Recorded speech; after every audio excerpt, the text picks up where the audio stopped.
आज 86वा जनसंवाद कार्यक्रम पोपट येथे आमचा चालू आहे, अजूनसुद्धा सुरूच आहे।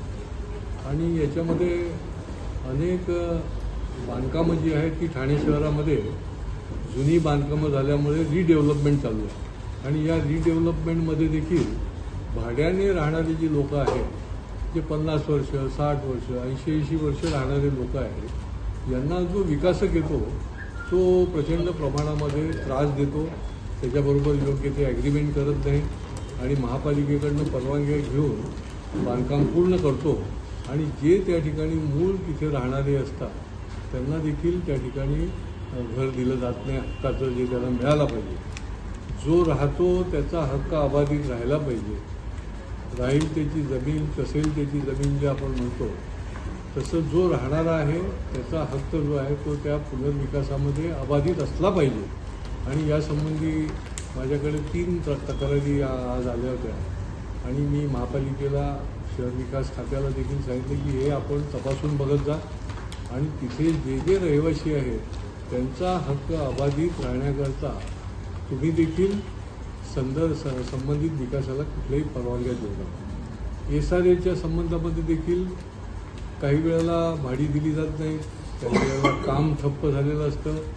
अशा याच्यामध्ये त्या कोकरीच्या SRA प्रकल्पामध्ये त्याचे विकासक आहेत गुप्ता म्हणून, त्यांनी जवळजवळ 4-5 कोटीची भाडीच राहिलेली आहे। इमारत पूर्ण होते, सेलची बिल्डिंग पूर्ण व्हायला येते, सेलच्या बिल्डिंगची विक्री देखील त्या ठिकाणी केली जाते आणि जे मूळ राहणारे तिथले ज्यांना त्या ठिकाणी आणायचं असतं राहण्याकरता झोपडपट्टीवासियांना, त्यांना भाडी दिली जात नाही। तर याच्यासंबंधी आम्ही आता पुढच्या आठवड्यामध्ये यासंबंधी बैठक घेणार आहोत। भातसा प्रकल्पाचे मागच्या वेळेला कोयना प्रकल्पाचे आले होते। बघा, आपल्याला शासनाच्या माध्यमातून देखील याला गती देण्याची गरज आहे, कारण अशा ज्या प्रकल्पग्रस्त आहेत, मग ते कोयना प्रकल्पग्रस्त असो नाही तर भातसा प्रकल्पग्रस्त असो, ज्यांच्या संबंधामध्ये अनेक खाती संबंधित असतात। जरी मुंबई महापालिकेला पाणी मिळणार असलं तरी जलसंपदा खातं आहे, मुंबई महापालिका आहे, फॉरेस्ट आहे, असे अनेक खात्यांची एकत्रित बैठक घेऊन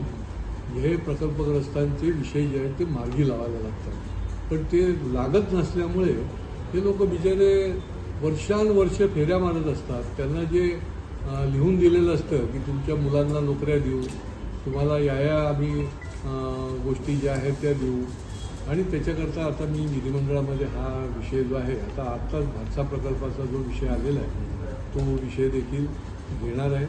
फसवाफसवीची प्रकरणं तर राजरोसपणे सुरू आहेत, काही पोलीस स्टेशनच्या माध्यमातून आणि काही आमच्या माध्यमातून त्याच्याशी योग्य त्या शब्दामध्ये बोलून त्यांना आम्ही ती सोडवण्याचा प्रयत्न करतो। एक प्रकरण तर नैनितालचं आलेलं आहे की त्या ठिकाणी आपल्या इथलाच व्यक्ती मृत पावली आणि त्याची पत्नी जी आहे ती साधं मृत पावल्यानंतर जे सर्टिफिकेट लागतं, मृत्यूचा दाखला जो आहे आणि कॉज ऑफ डेथ, तर त्या सर्टिफिकेटच्या करता गेली 8 महिने वणवण फिरते।